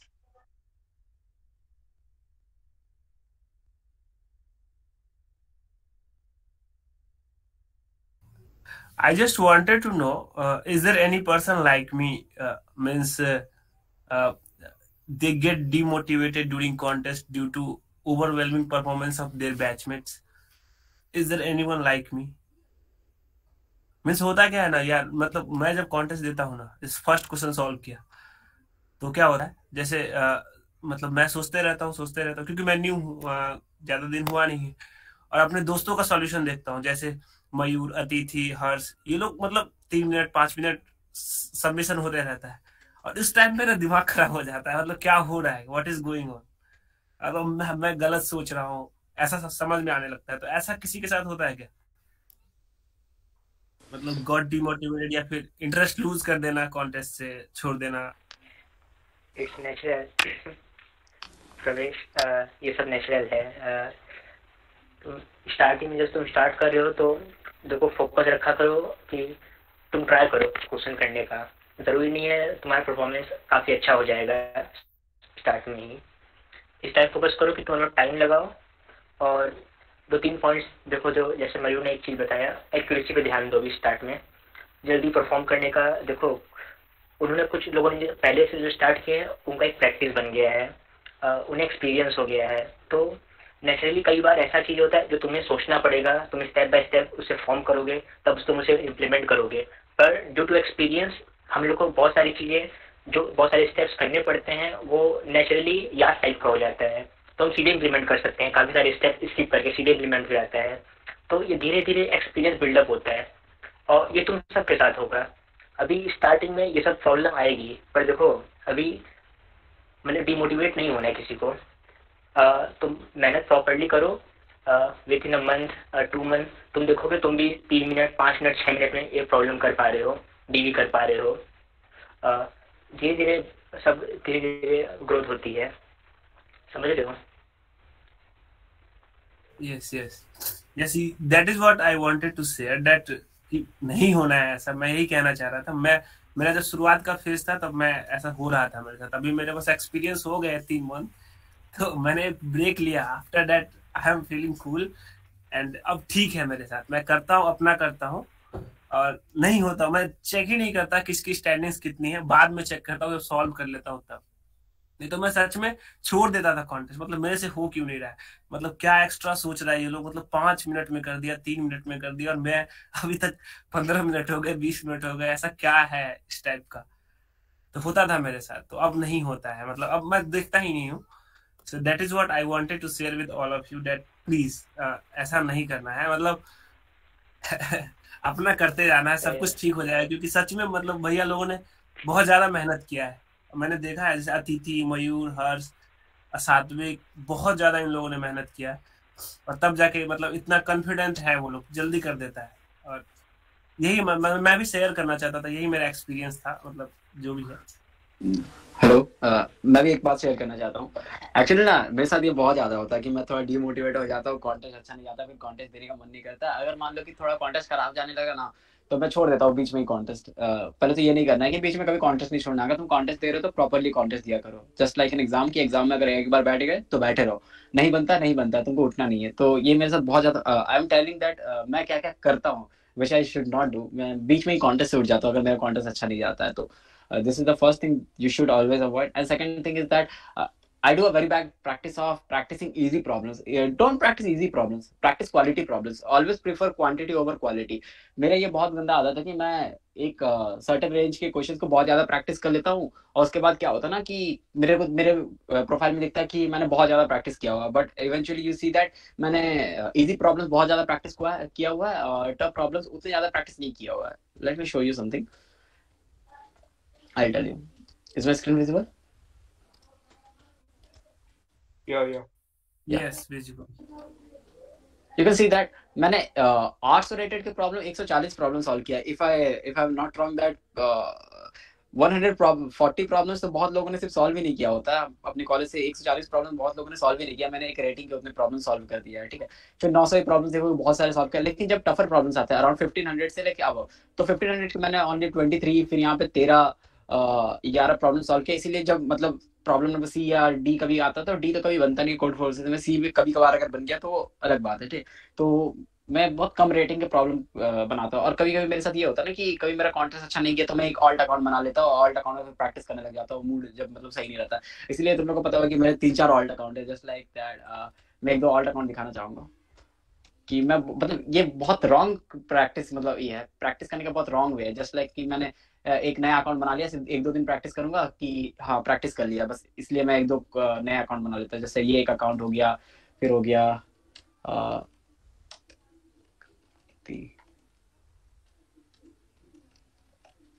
ये दूसरा एक account हो गया कि मैं 2-4 alt account बना लेता हूँ, उसमें मैं प्रैक्टिस कर लेता हूँ। मैंने ये अकाउंट मैंने एक ही दिन में अराउंड मैंने 20-30 प्रॉब्लम्स इसमें सॉल्व कर रखा था। तो ये सब बहुत रॉन्ग हैबिट है प्रैक्टिस करने का। You should not gate demotivate and practice कि एक दिन डिमोटिवेट हो गए, मैं 20 प्रॉब्लम्स लगा लूंगा लेकिन इजी प्रॉब्लम्स लगाऊंगा। इसमें क्या हुआ, मैंने एक दिन में इजी प्रॉब्लम्स लगा लिया, 800 लेवल का 25 प्रॉब्लम लगा लिया। तो this will not make you better in CP. You have to practice problems which makes you मतलब वो सारी प्रॉब्लम्स प्रैक्टिस करो ना जिसमें तुमको टफ लगे, जो तुमसे नहीं बनता हो, मतलब जिसमें तुमको चैलेंज लगे, चैलेंजिंग प्रॉब्लम सॉल्व करो। वैसे प्रॉब्लम सॉल्व करके क्या ही फायदा जो तुम बना ले रहे हो, जिसमें तुमको चैलेंजिंग लगा ही नहीं, उससे तुम स्ट्रांग नहीं बनोगे, इवेंचुअली तुम अपनी लेवल पर रहोगे। तो always prefer quality over quantity, यही मैं बोलना चाहूंगा। बहुत अच्छा सजेशन है ऋषि। और anybody else want to share something or want to ask something? Be frank. If you have any problem or having any issue to get started, or you are not feeling that you are improving and things like that, be frank and ask. We can share our experience with you all.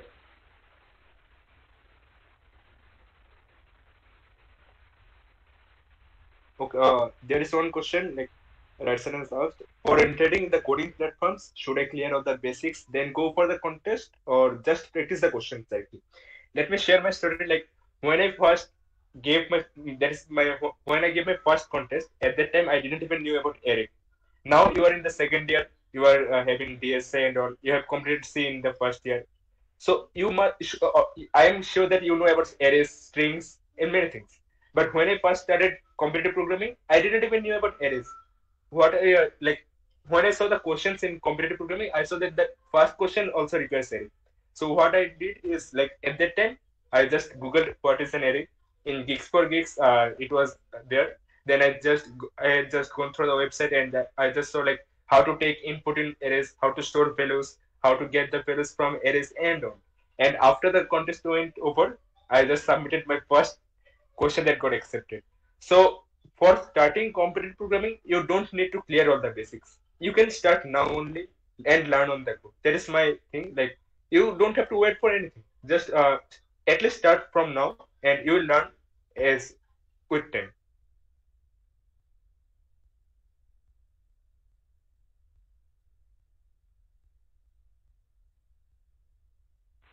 Yes, don't wait for like learning something to start. Just start and you will keep on learning side by side. Also, like when you do contest and you are not able to solve a problem, then it's also a type of learning. You go find out what is needed, what you did wrong, what you can know about it, how to solve it. So that is a way also you can learn from giving contests, and it's kind of very effective in real life when you like do some mistake and then you learn to correct it. That way you will always remember it because you have actually faced that problem. And if you directly try to learn from theoretical part and you think like you will understand it and then you go on directly go on solving problem, that not usually happens. You need to like first struggle some bit before you be able to become comfortable in certain topic or anything. Anyone else want to ask something?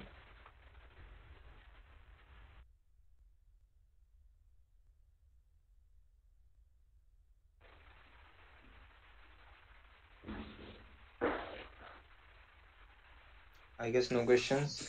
Should we wrap up the session? Okay, I will just take the some questions from the Google Forms. In the Google Forms, many questions are there like what resources should we follow, what platforms should we go for contest.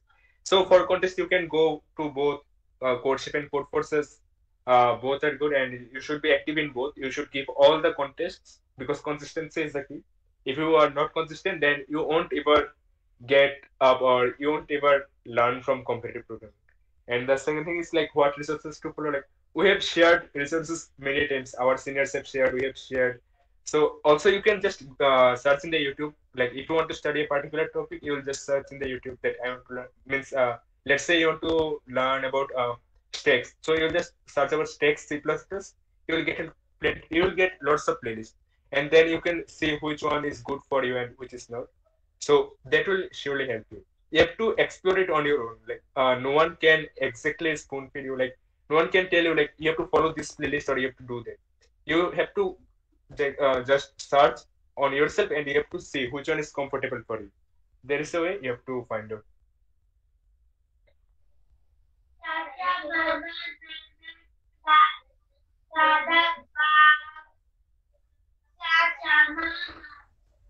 Om Ranjan, mute your mic.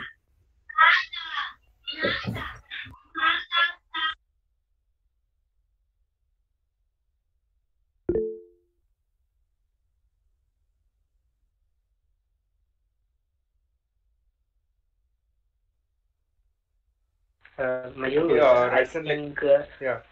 once like share the resources again which we have made and like prepared again once if somebody have missed out. Sure, I will share that again. I think it has everything. Like Russell is asking about a beginner session on time complexity. So what do you say about it?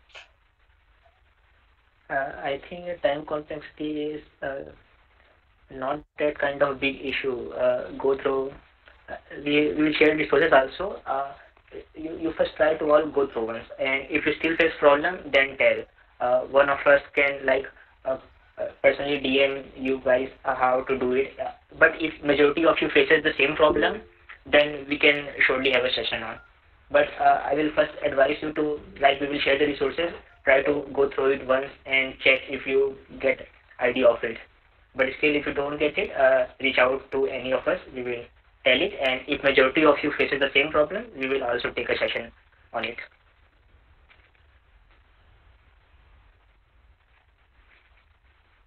Okay, so any more doubts? Anyone? One more thing I wanted that we should keep meet like that. Okay, I mean होता क्या है मतलब इससे बहुत ज्यादा मुझे personally motivation मिलता है. ठीक है, जैसे मैं डिप्रेशन फेज में था, मैं जब था तो मैं जब भी मीटिंग होता था ना, तो जब बात करता था अतिथि मयूर इन लोगों से, मतलब तो मुझे अच्छा लगता था. मतलब हाँ ठीक है, दिस इज द मतलब मेरे जैसा ही है मयूर अतिथि एंड दिस काइंड. क्योंकि अकेले जब रहते थे कॉन्टेस्ट देते तो सच में डिप्रेशन में चले जाते थे, क्या हो रहा है. फिर जब बात करते थे इन लोगों से, ग्रुप में मीटिंग होता था तो मतलब अच्छा लगता था कि हाँ ठीक है फिर से कर सकते स्टार्ट. सो मतलब मैं चाहता हूँ कि एक मीट जनरली मतलब हमारा मीट अब नहीं होता है, पहले होता था जनरली, तो एक वो मीट रहता है continuously. Don't worry, like developers and coders club has been launched recently, and within few weeks we'll be having regular interactive sessions every week. So yeah, there's a upcoming news for you all. Thank you. And one more thing, तुम लोग जो लोग भी यहाँ पे हो, तुम लोग मतलब क्या एक्सपेक्ट करते हो कि नीटा सीपी में भी क्या होना चाहिए जिससे तुम लोग को बेनिफिट हो. तुम लोग अपना भी सजेशंस यहाँ पे रख सकते हो. क्या चाहते हो नीटा सीपी से, तुम लोग को जिससे हेल्प हो.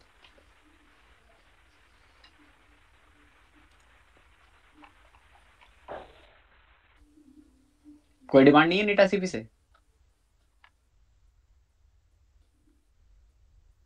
Okay. If you like feel something is needed, tell about it. कुछ लगता है कि बेटर किया जा सकता है, इससे तुम लोग को हेल्प हो तो बताओ. Because at the end of the day हम लोग जो भी कर रहे हैं उसका मेन मोटो है तुम सब स्टार्ट करो और परफॉर्म बेटर करो. हम लोग एक कल्चर बनाना चाहते हैं जो काफ़ी अच्छा हो, सब लोग जिसमें कंप्यूटर प्रोग्रामिंग कर रहे हो, सिर्फ 1, 2 या 4 बच्चे नहीं, सभी लोग. My personal demand from the NITA CP would be like we are like new in competitive programming, so we generally solve question A or B, means we can't go like to level C and D. So we want ki in the upcoming contest Atithi or Mayur or anybody, they should make the detailed video solution of the problems A and B. We are already doing it. We are just search NITA CP YouTube channel. We are already uploading the editorials there. I guess you are in NITA CP group also. We share the video links there also after uploading. That means something like beginner friendly that we can get automatically. Okay, fine. The best thing is that talk to your friends. Talk to your friends, best thing is that. मतलब किसी से भी बात करो, मैं किसी से भी शेयर करोगे तो अच्छे से बताएगा, बेस्ट थिंग यही है। So Okay, like also, ask in the group, like yeah. whoever is available, they will surely solve your doubt. Okay. Also, in few weeks, we'll be having such sessions where we'll solve questions live. So make sure to join those. After a few sessions, after a few weeks, we'll be starting that.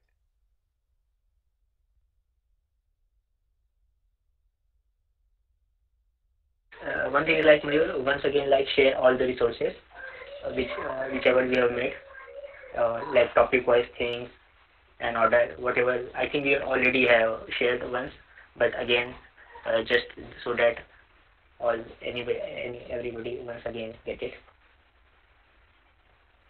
Okay, And okay. also like you all should start if you are not yet. All of you have account on Code Forces or Code Chef till now, or any of you still here which have not started yet?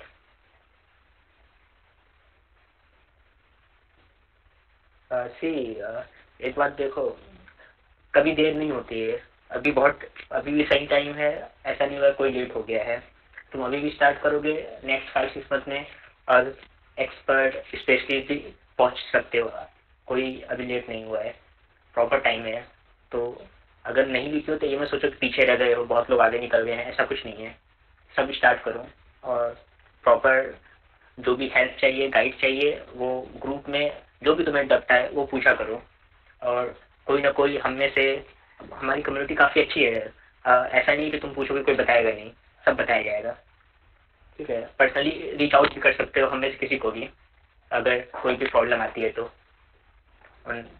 But ये देखो, spoon food वाला काम नहीं होता कभी। तुम effort लगाना start करो, तुम्हें जो भी गाइड प्रॉपर चाहिए होगी वो सब हम लोग देंगे, प्रोवाइड करेंगे। और स्टार्ट कर दो अगर नहीं किया तो सब लोग। Okay, so I think we can wrap it up now, right? Okay, since no one has any more doubts, so we'll just wrap up the session. Wait a minute. Okay. Okay, so all the members of DCC, core members can stay in the mid. Actually, I told you about Discord. The person will be joining soon, so we can stay. Let's talk and leave. Okay, so we'll just conclude the session with the most important note that in competitive programming, you should never focus on ratings or like any levels. Like you should not focus on like I have to become 5-star by 6 months or I have to become candidate master within a year. You should never focus like that. You should focus more on learnings, because if you focus on ratings and on those status, then it is sure that you will be frustrated. You will never get anything except frustration. So never focus on such things and focus only on your learnings. Focus like you should be a better version of yourself in terms of CP than what you were some days or some months back. So then only you can learn and grow. And at that time, these ratings and stuffs will come automatically. So that was the most important thing. Thank you all for joining the session. Once again, thank you all. Goodbye. Mayur, please share the resource once again in the chat box. Yeah. Sure. I will share that. Okay.